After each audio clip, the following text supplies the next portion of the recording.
Hi guys, excuse my desk. All these surrounds are mess that I need to clean up after making well, working on some Christmas journals. I've made some, I'm still working on some, but yeah, my desk, my working space is like getting smaller and smaller, so I really need to clean it today. But anyway, I thought I'd just show you a few, another super easy way how to fix your torn pages. So you know when you coffee dye papers and sometimes you get those little rips, and that's fine if, you know, the journal you're working on, if you need to trim it down, well, it's not going to matter. But if I like to make my journals the size that fits a regular photocopied paper, so that I don't have to spend time trimming papers down, because I don't know why. I have I'm so slow at trimming papers. I don't have a guillotine, so I, you know, on the paper trimmer one by one. And anyway, I like to keep them this size if I can. So you would have seen before, sometimes I just use little paper band-aids. And if you didn't see that video, I'll put the link to the description below, in the description box below. But all it is, it's just a little scrap of paper out of your scrap paper box with some zigzag stitching, and yeah, I think it comes up really cute, and I've seen quite a few people use them now. Anyway, so that's one way. Look, there's 100 ways, and you probably know this already, but I like to share little ideas as I do them, just so that, you know, new people that are new to junk journaling may not have seen a lot of YouTube videos out there. And I know in the Junk Journal Down Under group, there's a heap of new people in there. So I just like to share ideas as it comes along. So one way is also to just use some napkins. Now, I was lucky enough to come across these. These are actually vintage napkins. These are from around 1980, and they were my grandmother's. We used these at Christmas one year, and I don't know, they were shoved in a cupboard and just sat there for all these years. So my dad has moved into her house since she passed away a couple of years ago, and yeah, these were still just sitting there. So yeah, he said I could just take them and use them, and I have held on to them for a couple of years because I don't know, the sentimental side of me somewhere in there like remembers these when I was really young, and it's kind of hard to use them, but I've decided to use them. I mean, there's not too many, and so I think these would be great in other people's journals, because, you know, someone puts their memories in there, and so yeah, they're not wasted by going into someone else's memory journal. I don't actually keep a journal.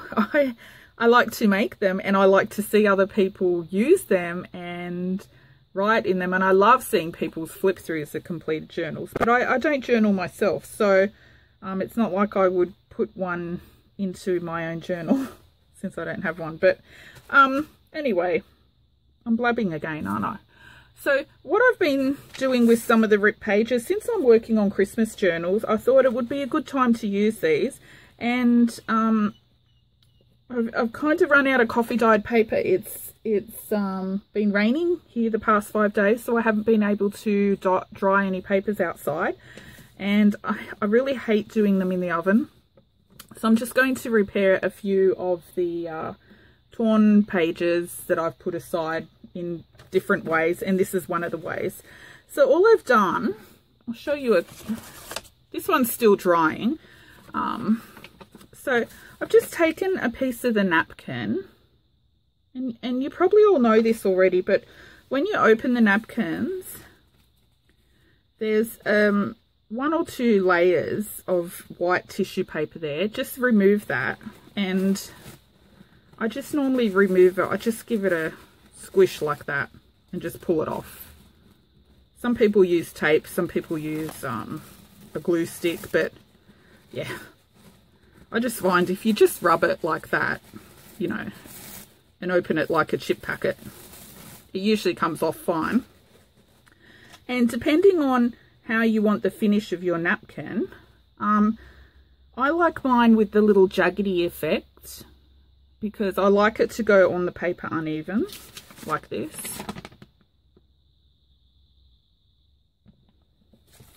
And I think it blends a little better when you rip it rather than cutting it. When you cut it with scissors, I find it leaves a very, you know, deliberate line, which I don't like. I think the ripped napkins just blend a little better when you glue them down.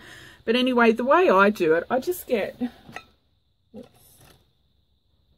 a small crappy paintbrush, and I just dip it in water, and I just go around it with the water, and it rips really easy just to give that jagged effect. You probably all know that anyway, but anyway, and I just put a little bit of glue down, and then let me get rid of that one. I have no space to dry papers in my room, and so I always have papers like sitting on everything, every shelf on top of books, everything. Anyway, so I've just got the glue I use. It depends how you want it. If you want a dry finish, you can use a glue stick. But for these ones, I do want it to be a little bit bumpy and kind of blended into the paper. So I just use some PVA glue with water. And a lot of stuff I'd usually use a 3-to-1 ratio. Or 2-to-1, depends what you're gluing. But for this one, it's really, really watery because I don't want it to be too thick and plasticky. So I don't know what ratio I use for this one, but it's really watery. Anyway, and if you just chuck some glue down. So my little rip is here. Just chuck a thin layer of glue with a paintbrush.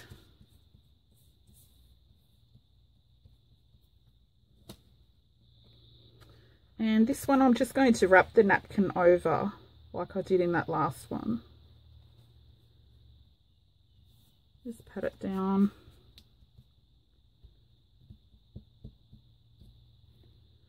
And then I just brush the corners down a little.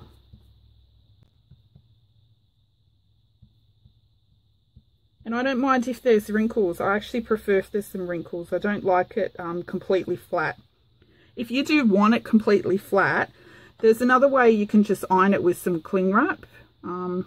Maybe I'll do another video one day to show you on that one.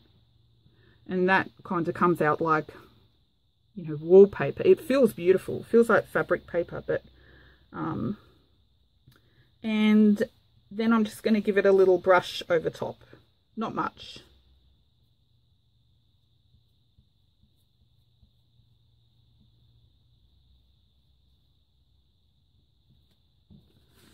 Then flip him over and just put some. So there's my little rip there. And it's just going to be sandwiched between 2 bits of napkin and some glue, so it'll be fine.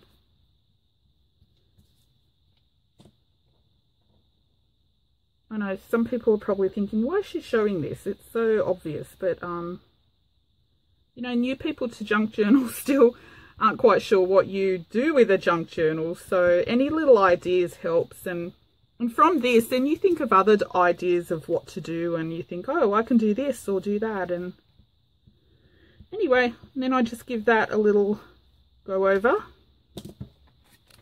And they come up really, really super cute when they're dry.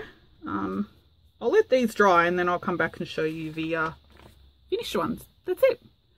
I'll be back with the dry one in a little while. Okay, so it's an hour or two later, and they're fairly dry enough.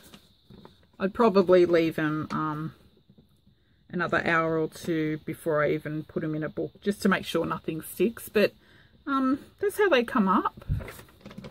So you can see the rip, you know, the rip is covered up.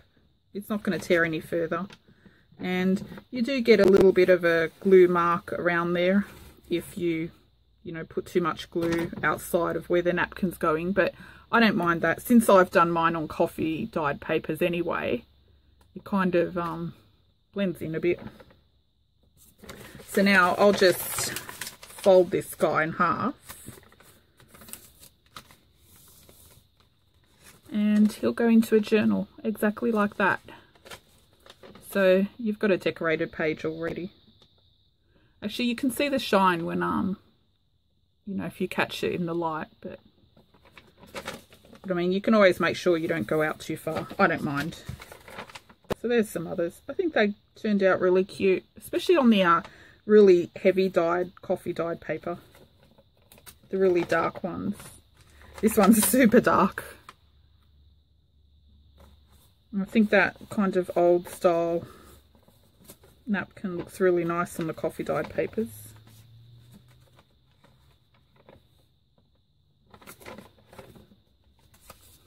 So these ones where I haven't wrapped it around the side, there might have been just like a little hole somewhere in the paper that I just wanted to cover up.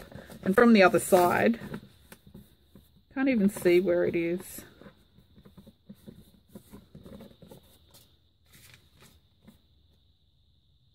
This one had a double tear. It had one here and one here. So I've kind of wrapped it both sides.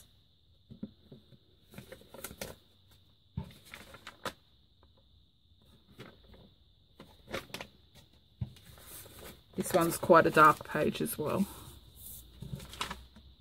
Anyway, that's it. I know you probably a lot of you know that little trick anyway, but thought I'd share it if any new people out there thinking they can't use the ripped pages. That's it. Thanks for watching. Bye.